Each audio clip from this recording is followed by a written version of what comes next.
All right, ladies and gentlemen, we are back with episode 21 of Zed Daily. Today, I have the head of Crimson Racing with us, Keith. How you doing, sir? I'm good. How you doing? I'm doing good, man. I'm doing good. So I wanted to start it off by asking you, how did you find Zed Run? Yeah, so it's actually probably a similar story to others, but I got into NFTs through Top Shot back in January. I started the day or the day after Bales first posted that article about Top Shot and about NFTs. It was the first time I'd heard of it. I was not a crypto guy at all. Knew those guys from DFS world and whatnot, and I'm like, hey, these guys are smart. They're clearly looking in places I hadn't thought of before. So got into Top Shot. Luckily was in early enough to make a pretty good amount of money, kind of riding that wave for a month or two. And then some of those guys started playing Zed, so I heard about it, I think maybe in mid-March for the first time. I think I had my first horse by like late March, and then kind of really got into it from like April on. So it's probably been 6-7 months now that I've been kind of fully invested. Okay, so when you got that first horse, was it like a practice horse, an entertainment horse, or a straight investment from that first one? So the very first one was meant to be a straight investment. We bought a Z3 Genesis Zabo male who was unbred and unraced at the time. We intended to not race, not breed, and just kind of hold that one. And that was kind of our first shot in. We ultimately ended up racing it like 5 months later, maybe. So now it's raced and bred. Solid horse, not a killer, but it's up in C1 now. It doesn't do a whole lot, but it's been a good breeder for us. Named is Final Straw. I actually don't remember what the first horse was that we got to race, because we ended up buying a bunch of cheap ones pretty much right after. We did get in on one of the drops back then, right? I think it was the last drop before they had that major issue, and then there was maybe one more drop after that we were in as well. So we got a couple, maybe Buter and Genesis, and maybe like another Zabo on one of those drops, and I think we started racing those. The first real racer I had was a horse named Melanie. So I actually bought it. There was a guy back in the day who would run like weekly auctions through Discord. So he'd put up horses he had bred or had raced or whatever, and kind of put them up on Discord and say, hey, let's just do an auction, and whoever's in there could kind of bid on it. Ended up buying it's a Z4 legendary knock, but it's a super rare super coat. So it's got Arctic white or Arctic snow, whatever it's called, super coat. And I think it had been raced at the time, was a solid racer. So that was kind of the first one I got, raced it a ton, loved it. And luckily, having that one led me to the Crimson Chin. So maybe I'll give you that story real quick, because that was kind of, I think that was in April, and that's really what kind of launched my participation in Zed. But I had Melanie, who was a sprinter in, I think, C3 at the time, maybe C4, because I could keep it down with the U, at distance and sprint. So it was down in the low class. And, she would always pull odd, or Melanie was a he. Melanie would always pull odds somewhere in like the 7-8 range. So it wasn't like a killer like poodle at the time, but it was really good. And all of a sudden, one race comes in, and this is back in the day where you had, before KYH, before all these sites, you had to go into the Discord to get the odds through the bot that came through. And all of a sudden, I'm sitting at my computer on a Sunday waiting for a buddy to come over, enter a race. And luckily, I'm sitting there at the time, and I see the odds show up, and Melanie goes to 14. And I'm like, what the hell just happened? Melanie's never at 14. Like, I don't think had ever been maybe over 10 or 11 in like the most stacked of races. So I'm like, who pushed it? And I see this horse I've never seen before. The Crimson Chin pulled 3.5. And I'm like, you got to be kidding me. So I'm on Discord right away. I'm, doing a search for the Crimson Chin, and I see a post from like 20 minutes earlier with the guy who owns the Crimson Chin trying to sell it. And I think he was trying to establish himself as a breeding stable, and noticed that this horse, who was only in like its seventh race at the time and had won like one or two of the previous ones, but had been raced at a bunch of distances. So it wasn't like super clear yet that it was like a dominant sprinter. And maybe they weren't paying attention to the odds. But anyway, they're trying to offload it. I reach out to them like, hey, I think they were asking like 1.25 ETH or something at the time. We ended up working out a trade deal like right on the spot. I bought the horse like 20 minutes later. Basically, I traded an unraced Z4, which was probably valued around like 2.2 at the time. And I got the Crimson and 1 ETH back. Wow. So basically bought her for around 1 ETH, and then it was kind of off to the races. So how'd you go about racing Crimson once you acquired it? So I did it stupidly. I did it kind of opposite of what like Arbitrage would have done, what I should have done. I wasn't as in tune to kind of the way the game worked to say, hey, I could have kept that thing down at class 4, class 3 forever, because she tanks perfectly at 2400 and above. And I could have used that to my advantage. I just raced her at sprints and got right up to C1 within, you know, a few weeks, probably. Made a lot of money along the way. Obviously was the best horse in every race up even into C1. In the odds era at 1,000 meters, she was the favorite in every race that she ever raced in. So no one ever pulled lower odds at 1,000. Obviously odds are gone now. There could be other horses that are pulling better odds. But you know, I kind of just took advantage of like, hey, I have the best sprinter in the game. I'm just going to keep sprinting, when in reality, I should have also been tanking. And that was back in the day. You could run unlimited, you know, races. So I could have been running as many sprints as I wanted and then just tanking on the side. So, you know, in hindsight, you know, I talk to Kevin from Arbitrage all the time, and he's like, dude, the profit you could have made with that horse, you know, you would have blown out, you know, LBJ and Princess of Power and all those horses that came along later. So that's kind of how I did it, but still worked out. Yeah, and you don't know until you know with like a U-shaped horse or a synthetic U, right? Like, right. If you really like don't pay attention to Arbitrage or you don't talk to him like that, it's hard to know how to race your horse efficiently like that.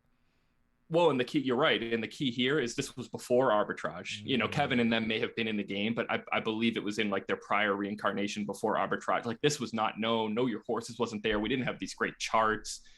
You know, you're doing everything by hand. I have Google Docs out there with, you know, hundreds of lines of races that I was kind of self-tracking and keeping odds and doing all that stuff. So it was just like, it wasn't as clear until guys like Arbitrage kind of cracked the code and made it more public to say, hey, this is how you maximize profit, not maximize win rate or maximize, you know, class points.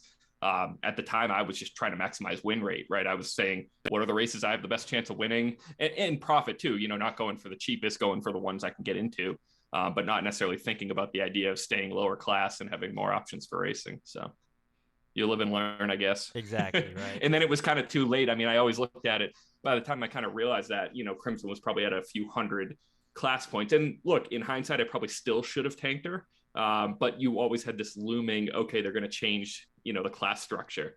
And okay, what if I spend 3 weeks, you know, losing 100 races to get her back down to where she needs to be, and then right away they changed the class structure? That would have all been wasted time and money. So I just never pulled the trigger, and now she's up at, you know, 1,000 class points, and it's game over at this point. Yeah, but how do you feel about the current class structure? Because then if you were in these lower classes now, you wouldn't be able to race up in the big pots, right?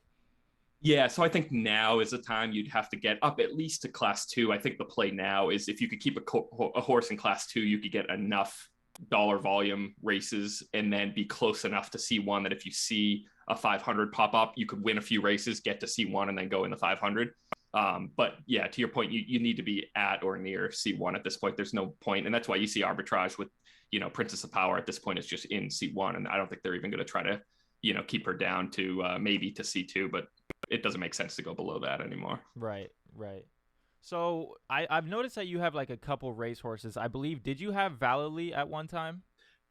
Yeah, so that was a co-owned horse with actually Tyler from Know Your Horses. So, you know, we became friends over the last several months. He wanted to kind of branch off a little bit from the stable he had, just to have, you know, different types of horses. Obviously, they have Vanilla Bean, who's a, you know, U-shaped monster. He wanted to kind of get into the higher end Genesis game. And we were kind of talking, I'm like, hey, you know, I don't have enough money to be going in on these by myself. You know, I'm already kind of well spent here, but, you know, I'd love to split something with you. And that kind of worked out. So we bought Valley, monster, you know, mid-distance horse, kind of 1,800, 2,000 range.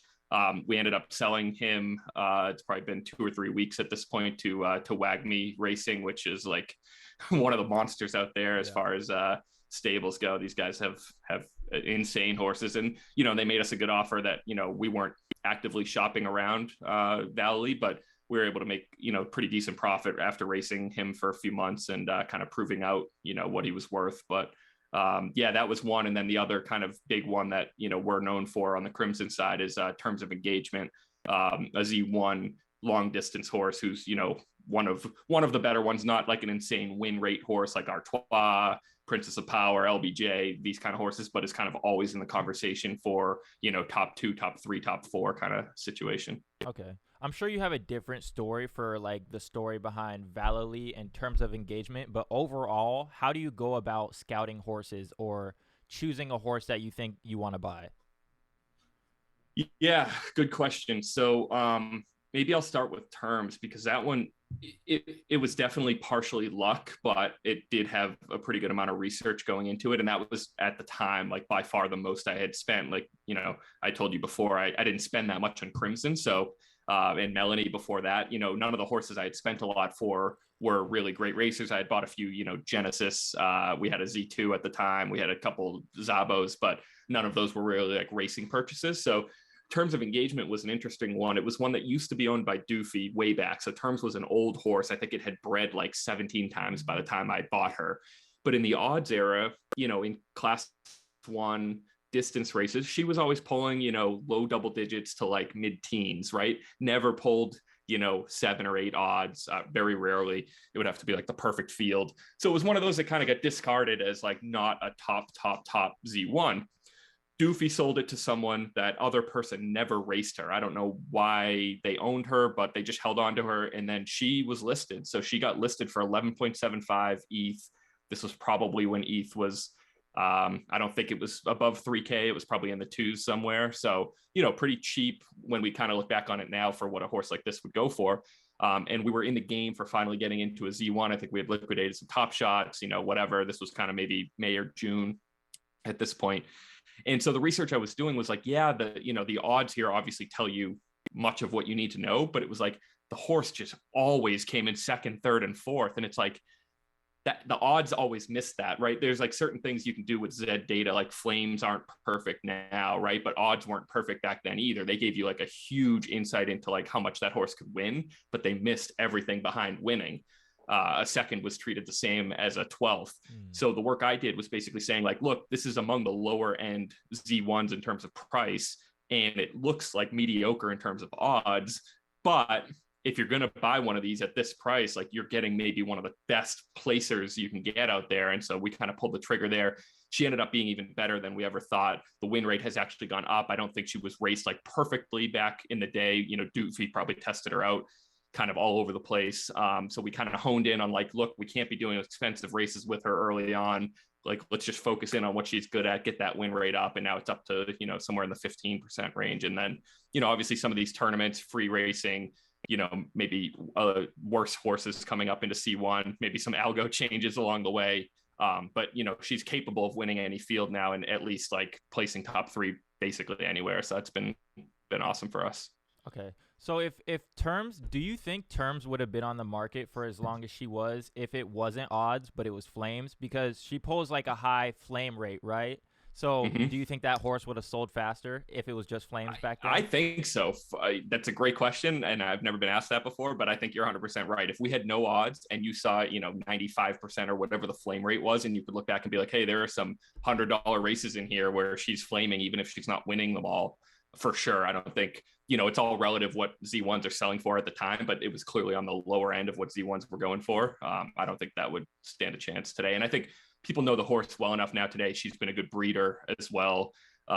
So, I think that value is more well known, but if we just go back to May or June, I think it never would have been the same. So that's where odds were a huge advantage for us to kind of go a little bit deeper and say, okay, there's something here. It's not going to be a killer. It's not Rendezvous Peak. It's not, some of these monsters at distance, but it can compete with any of them in any given race. So that's pretty cool. So how do you go about breeding in your stable?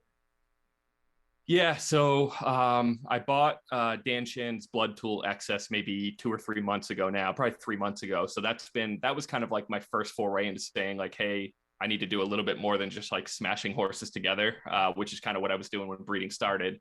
And you have to remember too, breeding was closed for months, right? For like most of the early part of my Zed experience. So I hadn't done a lot of breeding when I was racing Crimson early on. But I don't know when it was, late summer, sometime kind of breeding reopened and, I started putting some horses together. I had some low Z's, a knock or two with terms. We had, I think, 3 Zabos. So I was able to kind of breed them together a little bit and got some decent horses. But I was kind of just guessing. So more recently, obviously breeding's been a little tougher. So, the minimums were pretty high for a little while. Obviously the secondary market was relatively dead, and kind of the market values of those horses weren't necessarily in line with the breeding prices. So I kind of pulled back a little bit, but I've been trying to be smart, do some deals with other stables for, horses like Valley, horses like Terms, where I can maybe get some blood, some, male Z1 blood that I wouldn't have otherwise gotten with Terms, because I don't have any in my own stable right now. But then otherwise on kind of like what I call like the lower end, or breeding like, legendaries or things like this that now I have, I kind of go to the blood tool for that. So the way I kind of describe the blood tool, I don't know if you've talked with Dan Shan or, seen some of his stuff, but the way I kind of describe it is like, it's not perfect. It's not like an end all be all. Like it just says, hey, here's the horse to go breed with, but it takes 150,000 horses and it, condenses them down to like, hey, here's 20 you should probably look at for like what you're going for. Right. And it's like, it kind of, the way I look at it is like, it puts things in front of you that you otherwise wouldn't have seen. And then it's up to you to dig down a little deeper and be like, okay, what are the odds this one's a little better than that one? Or I can, and it's basically more of like a volume game at that point. You're not going to get winners every time, but the more you kind of follow the system, clearly he's proven out that there's something there with the data that he's kind of generating, and basically saying each horse has some kind of innate breeding score that, you can't see through racing by itself. And you need to kind of look deeper and compare offspring to others, and look at the mother and the father and all of these kind of different things that you couldn't otherwise do without some big data set like he's got. So that's kind of what I've been doing more lately. Bred some decent horses. I don't have any killers that I've directly bred, but it's been probably overall profitable from a breeding standpoint for me. Do you have any like set in stone theories that other people in the community, like other people that have blood tool, may disagree with? Like, how do you breed that someone else may like think that's whack? I don't think so. I think the whole basability thing is like pretty spot on. Like it does seem like there's, we know, number one from Zed, like variability and distance preference don't pass yet or right now from horses to offspring. So that's one thing that kind of shifted my philosophy a little bit when you look at someone like Crimson, you say, hey, she should breed monsters, but then you realize, okay, but most of, her advantage is distance preference, which right now we think doesn't pass through. Although Crimson's last two kids, both with Legally Challenged, another great sprinting horse, have actually been really good. So we might keep testing that. Maybe something's changed there, but otherwise, I think I'm pretty down the middle. I believe in what Dan Shan's doing. I think he's got the data to prove it. I've had good enough success there. I think what some of the other guys, talk about with basability, like that makes some sense too. And I think that's kind of connected to what Dan's doing as well. So I don't think I'm really off the beaten path with any of that stuff. I'm, kind of focused there, and I'm really just trying to be selective. I don't think, right now, throwing a ton of glue together just to breed new horses, especially for a stable, that's getting as big as mine. It's harder to maintain. It's harder to sell the horses if you want to kind of cleanse your stable a little bit. So for me, breeding 10 horses a month or 15 horses a month probably just doesn't make sense. I'm going to pick kind of my best Genesis, maybe a few legendaries, do some testing. But I'm kind of a little quicker to bail on horses as well, just because I don't have the time to be racing all of them, especially with these tournaments and whatnot coming up. So that's kind of how I've handled it. Right. So what do you want to see from Zed necessarily that would help out someone with a big stable so they can get all these horses raced in these tournaments and whatnot? Because it sounds like a lot of work to do that with a big stable.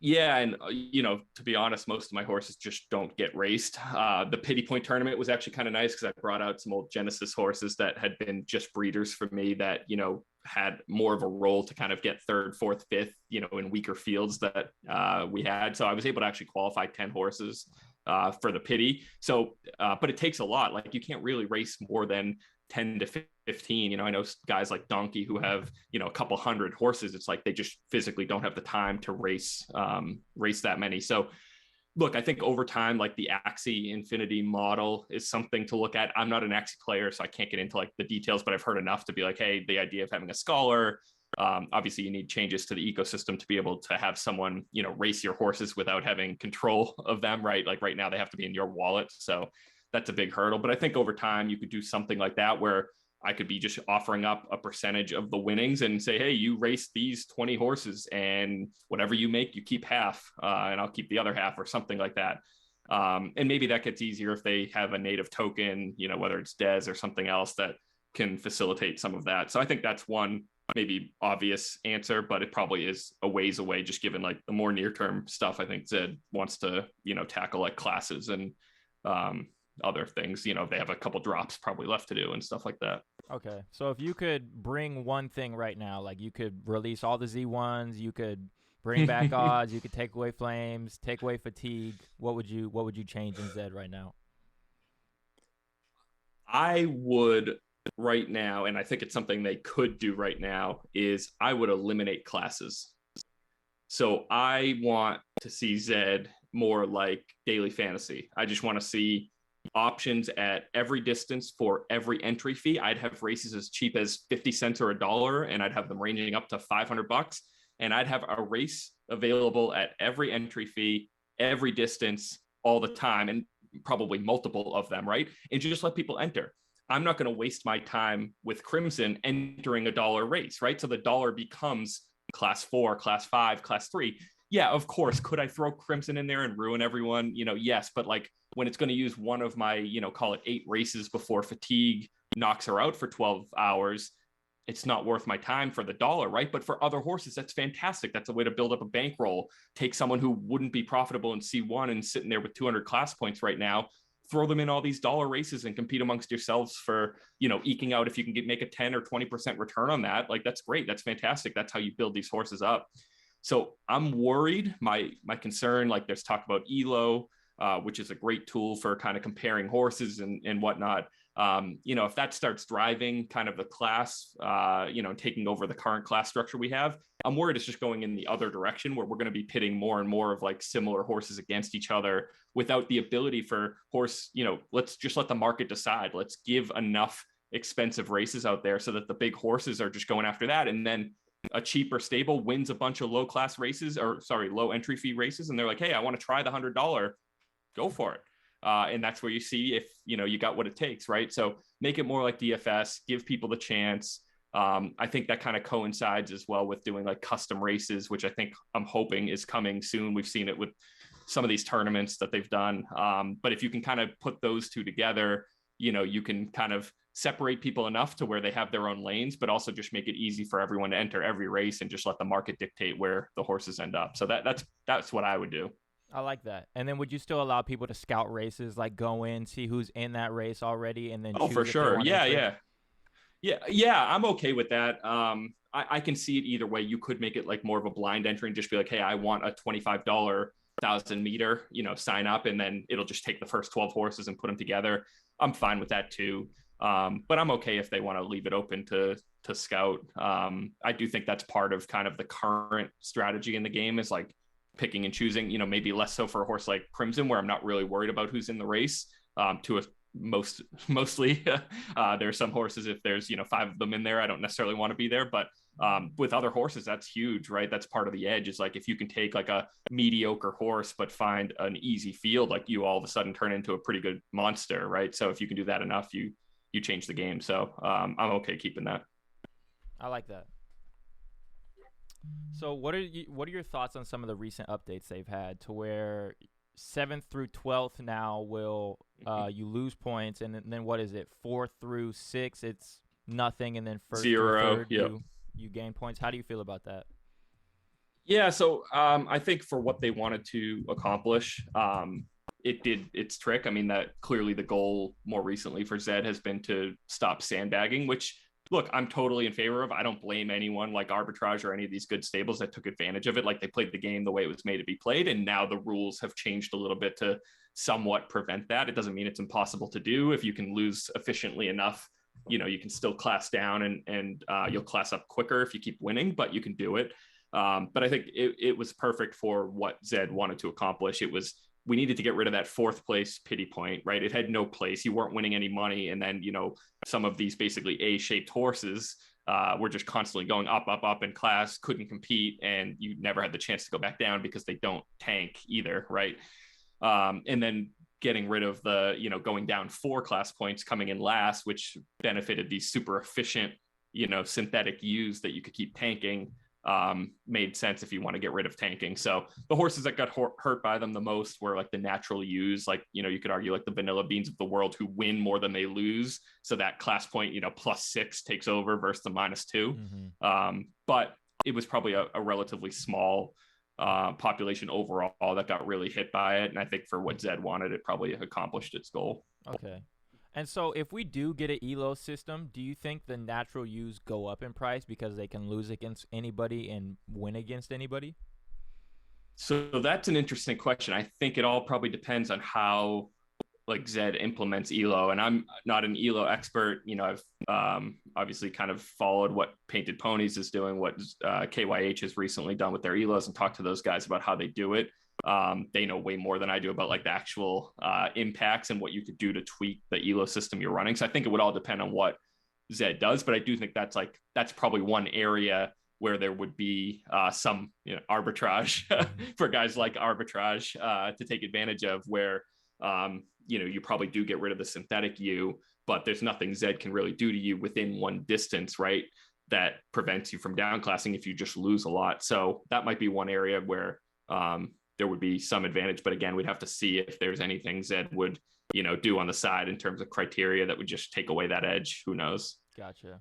And then at the top level, how do you keep horses just from flipping money back and forth in an ELO system? Like, do you have sponsorship races to pump in some more money? That's my concern. Yeah. So my biggest concern with ELO, which is why I'm kind of saying, let's go the other way and just take classes away and let the market dictate where the money goes. That's my biggest concern. If ELO is done like kind of too tightly, right? If you're really getting the same horses just competing against each other. I know Zed isn't taking a rake right now, so at least you're not like putting money between the stables with Zed taking, you know, 10% each time. But it still doesn't really like add any value for long-term, you know, big stables that are in those bigger races, just passing money around. So, but like you just said, where the money could come is number one in these tournaments that come on the side, whether they be daily tournaments, weekly tournaments, whatever they might be. If there's extra money that would have gone to free racing that, you know, stays away forever, that's one way you can incentivize, you know, different types of races. Sponsored racing to me is like by far the biggest long-term opportunity for Zed. I think it's the only way you can sustain some of the values of the horses we've seen recently, right? Breathless Edge is not worth $400-something thousand if all it can do is compete in $500 races where it can make whatever the, you know, $4,000, right? You're just not going to win enough of those without losing some to, you know, validate that price. But if you have a Netflix race every week and you can win one every month and you can all of a sudden win $40,000, that's where you can validate that price, right? So I know people complain about, hey, these Netflix races, you know, which are the only two we've had so far, cater to the big horses. And yeah, I mean, that's true. But I think you have to realize that also buoys the entire ecosystem. You need Z1s to be worth $100,000, hopefully one day $1 million, if you want your Z37 to have any value, right? It just needs to work that way. You can't have all these horses equal because then no one's worth anything. So I think people need to understand like these sponsored tournaments, and you could bring in a sponsored tournament and say, hey, Z50 plus only, the prize pool is going to be a lot smaller, right? For a sponsor, that's not the eyeballs that you're necessarily looking for, but it can happen. So I think we need to think beyond kind of these first one or two races. And to me, that's a huge opportunity. I know Zed's working on it. Like they've been very clear that, hey, these Netflix races are only the beginning. And I think that's great.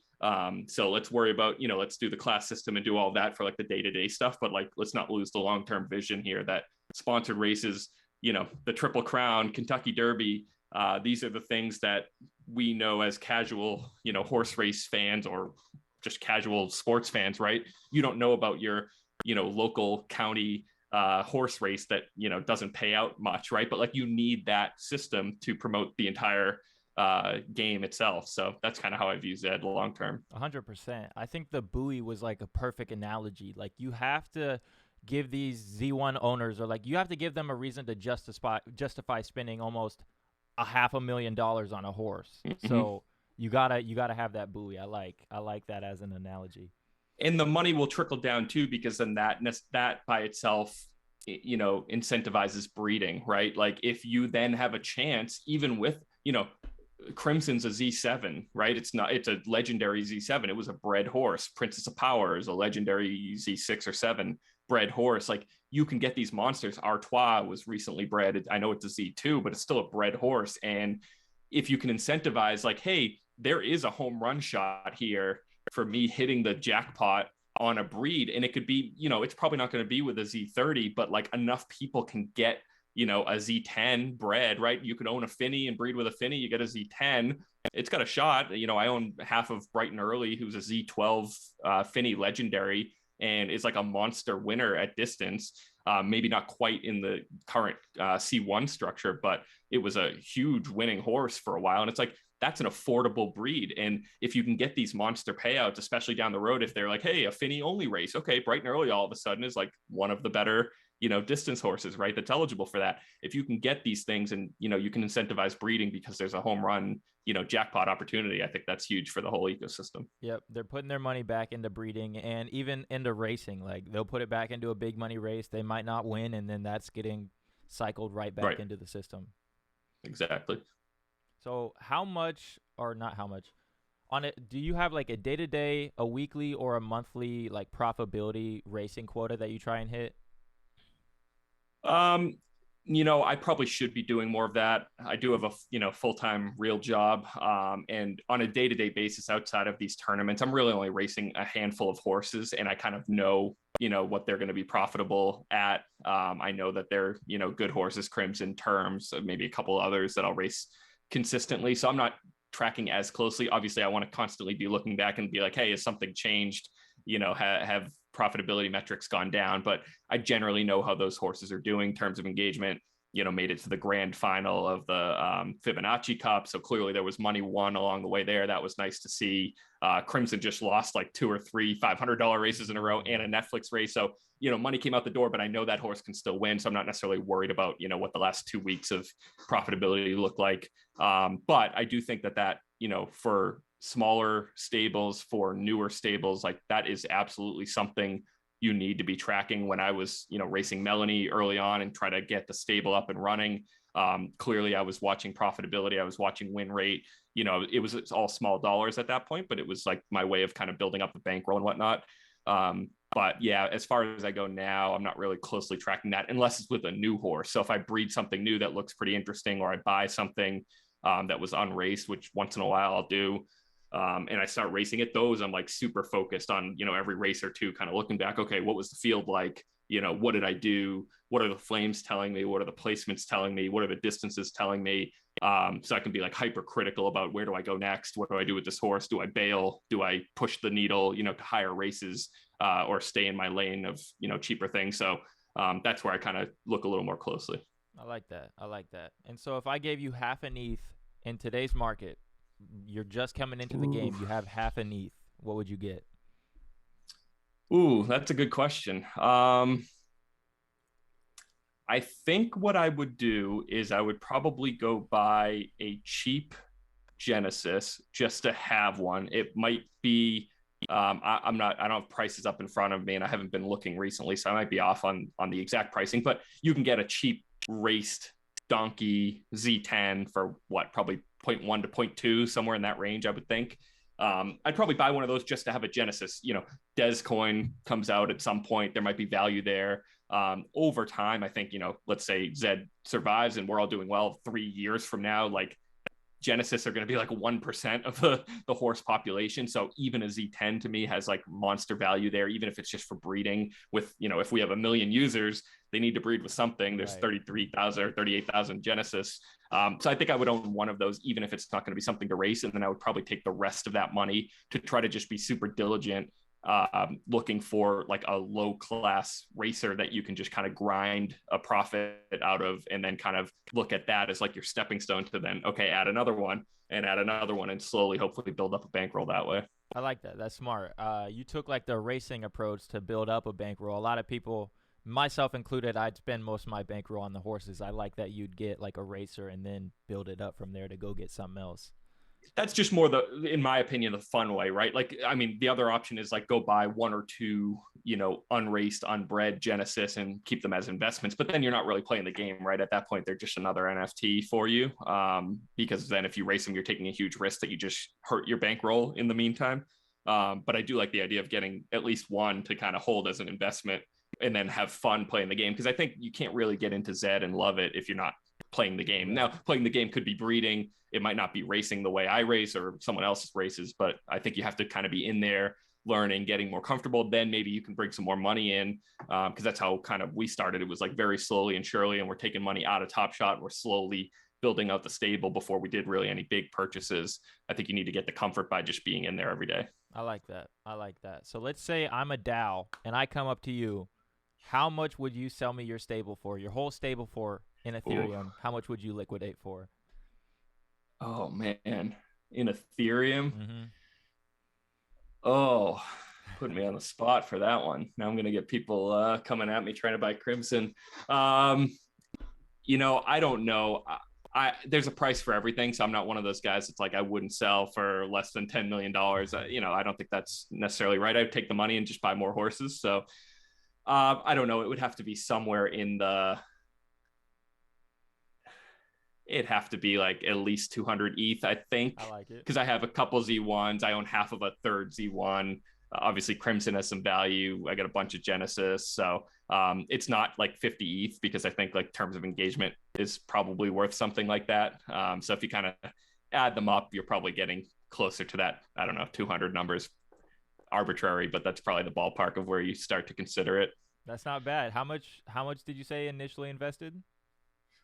So I have a partner, so I own 50% of Crimson Racing. My partner is just silent. He doesn't do any of the racing. I do everything, make all the decisions, but we both had some top shots together, and we kind of rolled basically our entire bankroll for Zed came from Top Shots. Then we bought an ape at like 0.4, nice. Sold it for, unfortunately we sold it for like 11 or something. And like 2 days later, it would have been 30. Ooh. It was like right at that, like at the beginning of the massive run, but we turned it around and bought a Z1. But we had like an ape, a cat, a dog, and a rat. And we sold all of them for like, 16 maybe. And that was kind of like what propelled us to buy a Z1. And that really gave us a bunch of bankrolls. So, all in with money into Zed. Honestly, I have the number somewhere, but we made a good amount on Top Shot. It was probably in the ballpark of like we've put 100K in, maybe total, but it was over like many months of just like slowly buying more things. But it was mostly just like money we had already had in Top Shot. We were able to sell like a LeBron James early on for like 70 grand. So that was like a huge gain for us. So whoa. Yeah. How much? So we got lucky. We're playing with house money. How much, what was the serial number max on that LeBron? So it was one of it was a Deck the Hoops. I think it was like 80 or something. It was one of the legendaries in like the early season 2. It was actually one of like the very last like big sales in February, because I think then the market kind of like tanked. So we got super lucky on the timing there, but that was a pretty big flip for us. So yeah, I forgot to ask you this, but like, what does your family think about, well, one, Top Shot and horses when you're telling them you're selling this stuff for that much money? I mostly keep it to myself. I mean, my wife knows what's going on, knows there's a lot of money, but knows it was mostly just kind of like play money in the beginning that kind of worked out. And we're just kind of going for the home run shot here.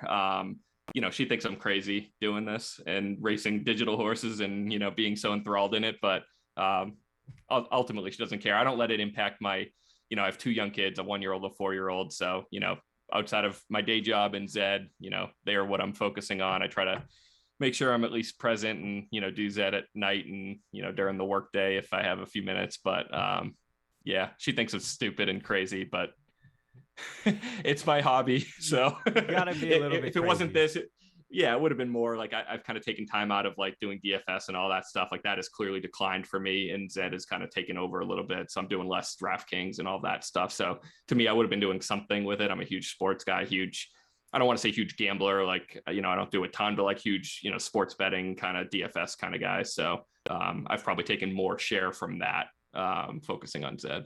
You think that's where they need to be marketing to? Because me too, personally, I'm not big DFS because online gambling's illegal here, but I don't care about my fantasy football at all since I found Zed. Yeah. So how do we make it easier for those people to get into this game?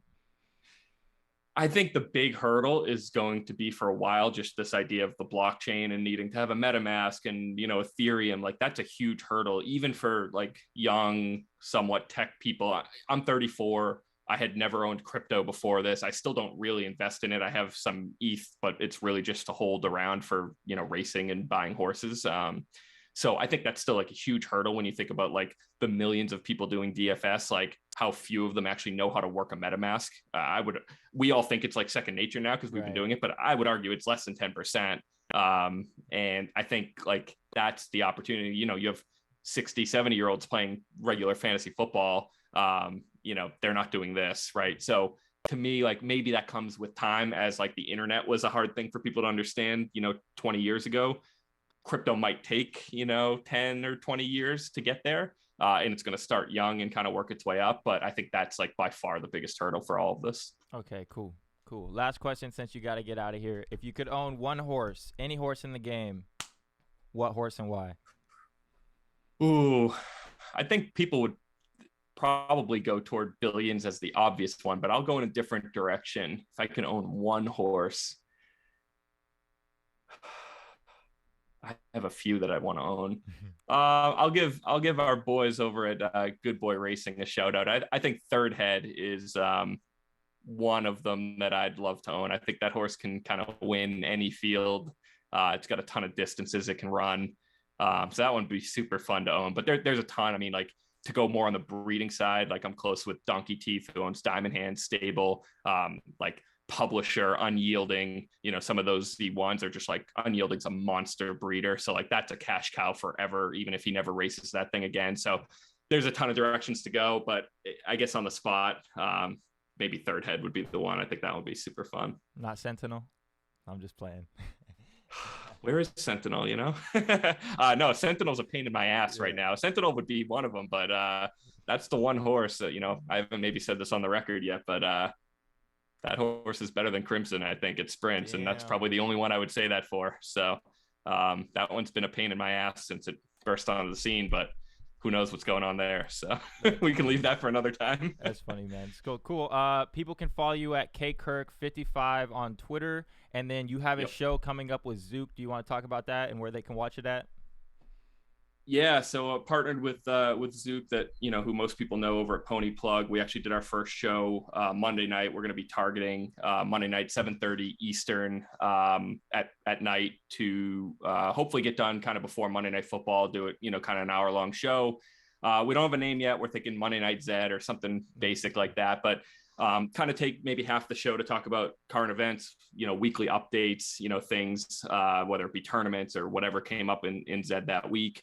And then we really want to focus on maybe like half the show having people submit newly bred horses that they bred the prior week. And then we kind of look at them by ourselves and kind of vote on them, show them to the world. Because I think that's one area where, there's so many great Zed shows right now, but it's so hard for people to really know what new horses have burst onto the scene. So maybe we can bring some of those to light every week, vote on them, maybe have a giveaway or two if we all pick the same horse and have some guests on over time. So we spent this week, I suggest people go back and watch. We had BG, Aiden, and Kevin from Arbitrage on, all to talk about Sentinel and that whole situation. We talked about it for like an hour, and then we had Lambert on from Know Your Horses to talk about ELO and the new rankings they have. So it was a good first show, and hopefully more to come.